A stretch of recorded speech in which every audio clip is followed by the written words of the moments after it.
Şöyle derli toplu bir ev girişinden video başlatayım dedim. O kadar mutluyum ki anlatamam. Hiçbir şey istemiyorum. Bomboş olsun. Hemen mutfağa gidelim. Bu sezon azalma üzerine çok yoğunlaşalım. Yanında temizlikle devam ederiz. Anladığım kadarıyla yorumlardan benle birçok kişi hani azalma konusunda ilerlemek istiyor.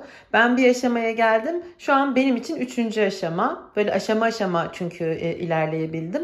Artık son kalanları elden çıkartıp en son noktaya, kendi gidebileceğim son noktaya gitmek için elimden geleni yapıyorum. Mutfağa gidelim. Mutfak dolaplarının güncel halini göstereceğim. Hiç daha önce inanın bakmadım. Hani şu anda rutin bir şekilde açacağız ve en hani doğal haliyle size içini göstereceğim ve ne yapacağımıza birlikte bakalım. Siz de benim videomu izlerken kendi mutfağınızda neler yapabilirsiniz? Kendinizde neler fazla? Hep bunu sorgulayarak izlerseniz eğer çok büyük fayda sağlamış olursunuz diye düşünüyorum. Gidelim o zaman. Şurayı görüyorsunuz.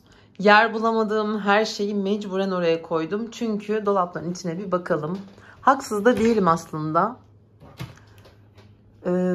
Burada bardaklarım, burada kavanozlarım, burada kek malzemelerim var. Şunların hepsi fazla. Şu cam düştü geçen gün, onu takmam lazım.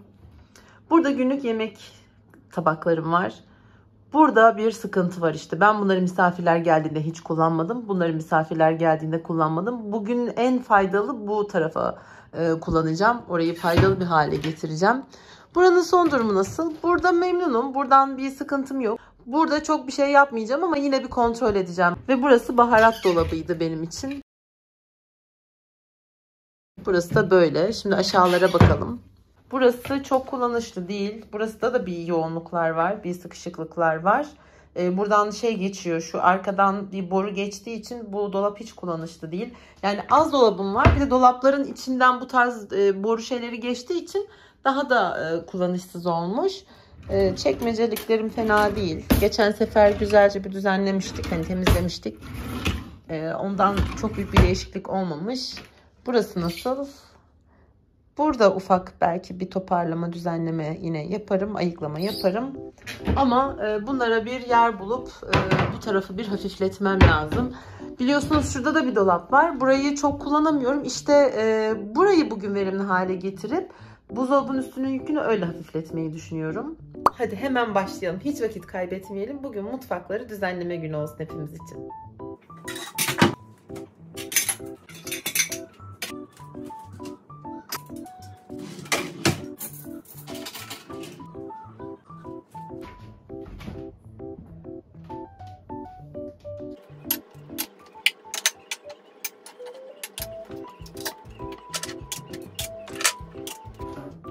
Burada şunu eklemek istiyorum sadece.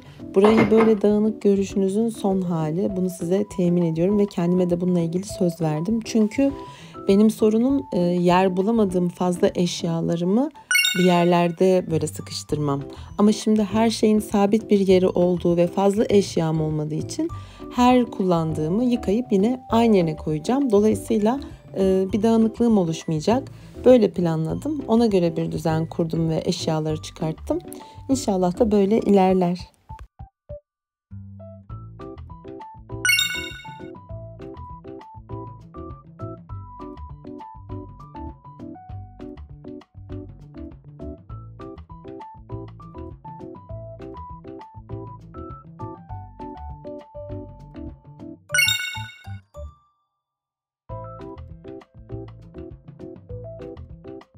Burada şimdilik açıkta kalanlar var. Onlarla ne yapacağımıza bakacağız. Şimdi diğer tarafa geçelim. Şimdi bu misafir takımlarını ben halamlar buraya geldi hiç kullanmadım. Kuzenlerim geldi hiç kullanmadım. Demek ki bir sene boyunca hiç kullanmadıysam önümüzdeki günlerde de kullanmam. Ya da çok ihtiyacım olursa demek ki az kullanıyorum. O dolaptan alırım. Benim bugünkü hedefim bunları evden çıkarmak değil. Şimdi gene hepsi klasik parçalar, lazım olabilecek şeyler. Ya da anneme lazım oluyor mesela misafir geldiğinde. Onların hepsini buradan alıp önemli olan elimin altından gitsin. Elimin altına her zaman kullandığım şeyleri koyayım. Bu misafir tabak çanaklarını yani servis gereçlerini o kapının üstündeki dolaba bugün alacağım. Oraya da buzdolabının üstündeki saklama kaplarını düzenli bir şekilde yerleştirmeye çalışacağım. Hemen başlayalım.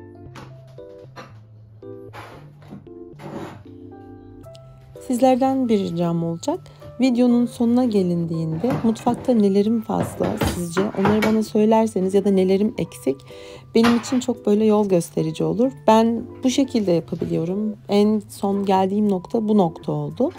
Fikirlerinizi çok büyük merakla bekliyorum.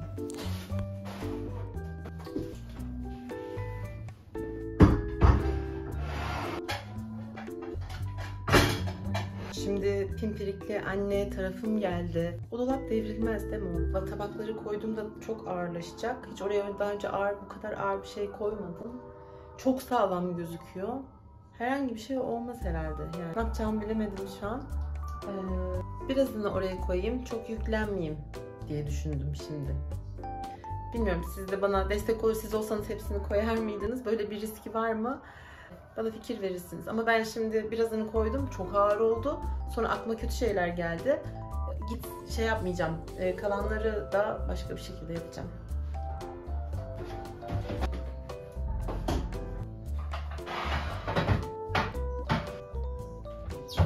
Şimdi buzdolabının üstünü indireceğim. Onlara bir yer bulmaya çalışacağım.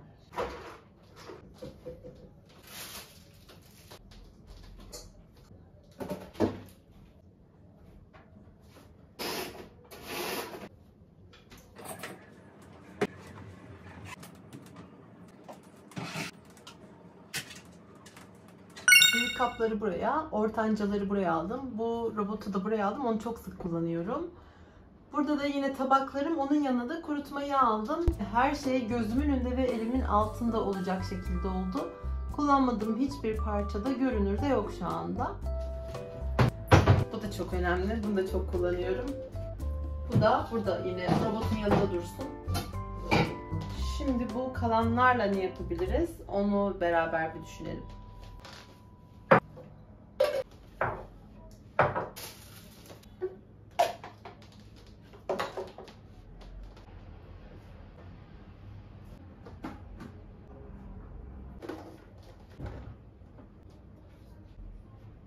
Bana bazılarınız yine kızacak ama şimdi bunları anneme çıkaracağım. Kavanozları annem zaten kavanoz yapıyor. Bu tabaklar annemindi. Bu bardaklar bende fazla. Bunları vereceğim.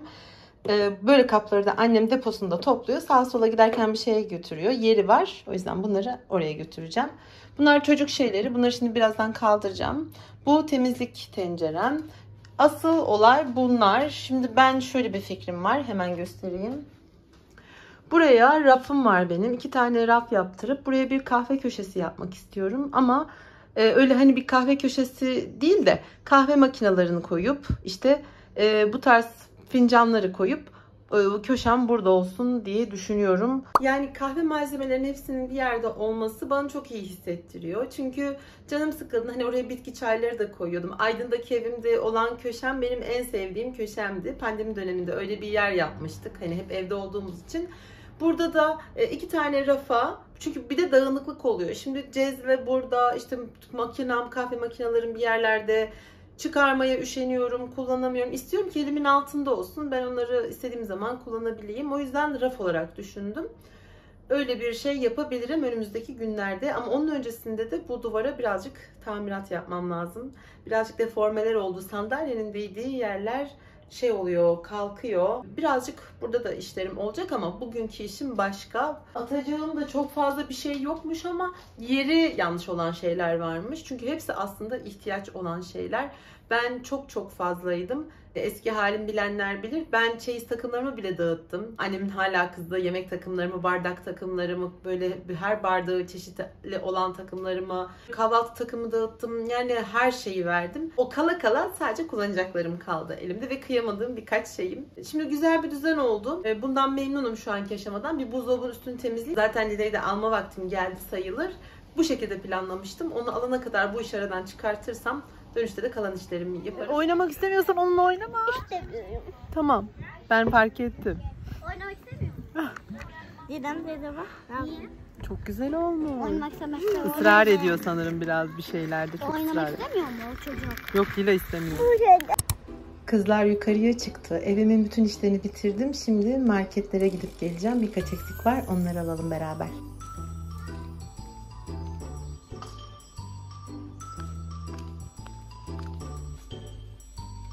Çocuklarsız markete gittim. Gitmişken bu makineyi gördüm. O kadar böyle almak istedim ama gerçekten bu bir sene içerisinde hiç elimi süremeyeceğim. Size fikir olsun diye göstermek istiyorum. Dikiş makinesi de gelmiş A101'e. Böylelikle overlock makinesi de gelmiş. İnternetteki fiyatlarıyla buradaki fiyatlar arasında 1000-1500 lira fark var. Yine kahve makinesi düşünenler için böyle bir makine hani 4500 liraymış internette. A101'de gerçekten çok daha uygun. Reklam değil, tamamen gördüğüm bu faydalı bilgileri size göstermek istedim. Aklınızda yoksa eğer bir gidip bakarsanız belki bir fikriniz olmuş olur. Bu sürahilerden de düşünüyorum ama gerçekten bir tane daha mutfağa fazla bir şey sokasım yok. Onunla alakalı. Kurtulmadık dediğinde kadar kurtuldum. Ne yapmışlar?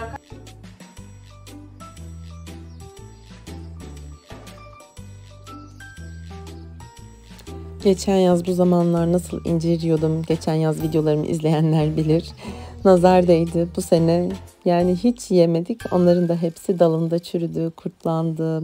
Ne kadar bereketsiz oldu bu yaz. İnşallah gelecek yaz bundan daha iyi olur. Şimdi tatlı zamanı.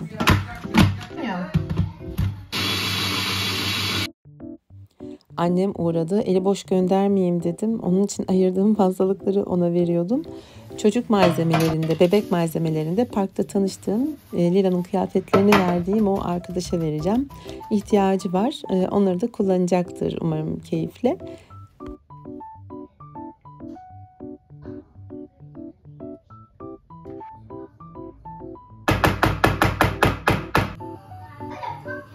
Bu tatlıyı hala denemeyen kaldı mı? Kaldıysa küserim. Şaka bir yana mutlaka hani bir kere denemenizi tavsiye edeceğim. Ama şimdi çocuklar hemen istediler. Ben soğumadan verdim. Onlar yerken benim de canım çekti. Ne olsa pazartesiden itibaren yeni diyetime başlıyordum. O yüzden canımın çektiği ne varsa yediğim bir hafta sonu oldu. Siz buzdolabında bekletip mutlaka servis yapın. Ama bir kerecik deneyin derim naçizane. Kedilerin işi daha zor. Öyle mi? Tamam.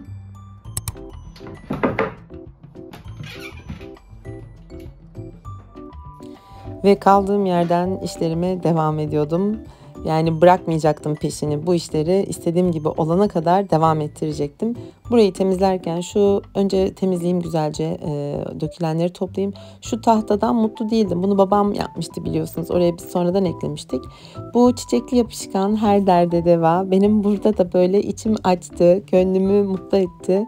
O yüzden kendisine çok teşekkür ediyorum. Şimdi ben bu çiçekli rafla kağıtla bu rafı bir güzel kaplayacağım ve o şekilde yerleştireceğim. Böylelikle göz zevkim için çok güzel bir şey yapmış olacağım.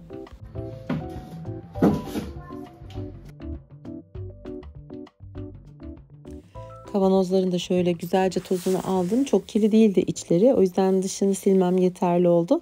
Şimdi tertemiz bir şekilde yerlerine yerleştireceğim.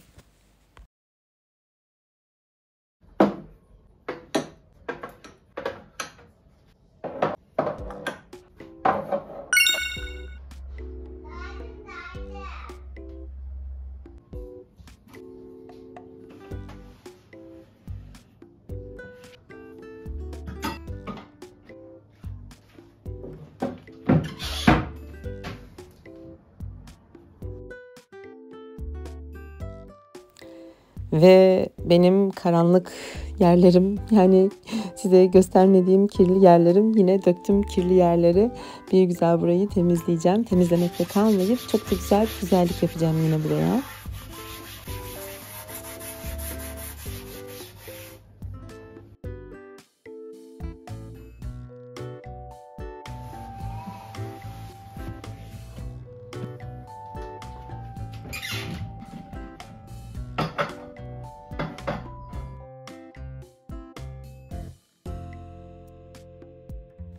Türk kahvesi makinem bozuktu. Bir de blend mikserim bozuk. Onları da tamirciye götürmek üzere ayırıyorum. Bütün elektronikleri tamir ettireceğim. Öyle kalmayacak.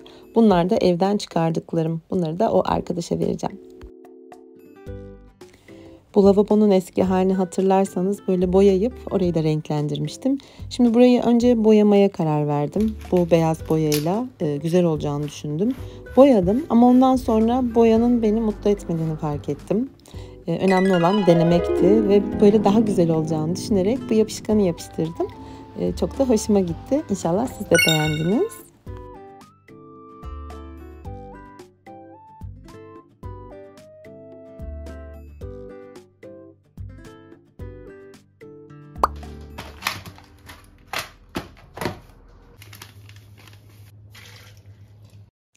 Benim bu kanalda böyle zaman zaman söylediğim birkaç tane sloganım var. Bunlardan bir tanesi kirlenmesi önemli değil, önemli olan temizlemek. Yani önemli olan kirli bırakmamak, pis bırakmamak. Bir diğeri de yaşayan ev. Yani dağınık değil, biz dağınıklığa dağınıklık demiyorduk. Yaşayanlık, yani yaşayan evlilik diyorduk. Ben bu taraftan bakıyorum. O yüzden biraz daha mutluyum.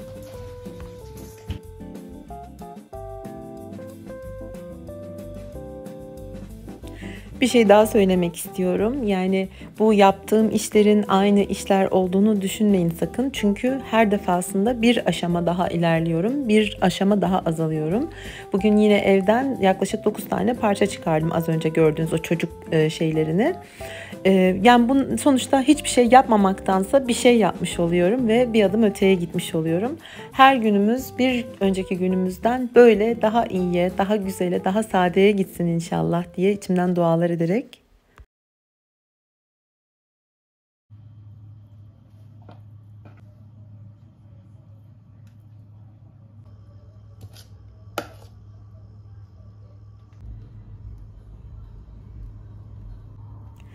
Bir ay önce, 1,5 ay oldu, Ağustos'un ilk haftası annem için bir pasta yapmıştık. Ne kadar çabuk olmuş. O kalplisiydi.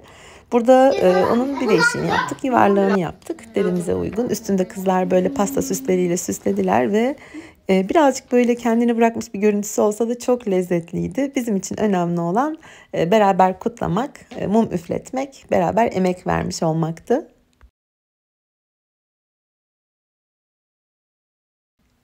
Hepinizi çok seviyorum. Videomu beğendiyseniz beğene basmayı unutmazsanız, aynı zamanda bir de yoruma en azından hiçbir şey yazamazsanız bir kalp yazarsanız beni çok mutlu edersiniz.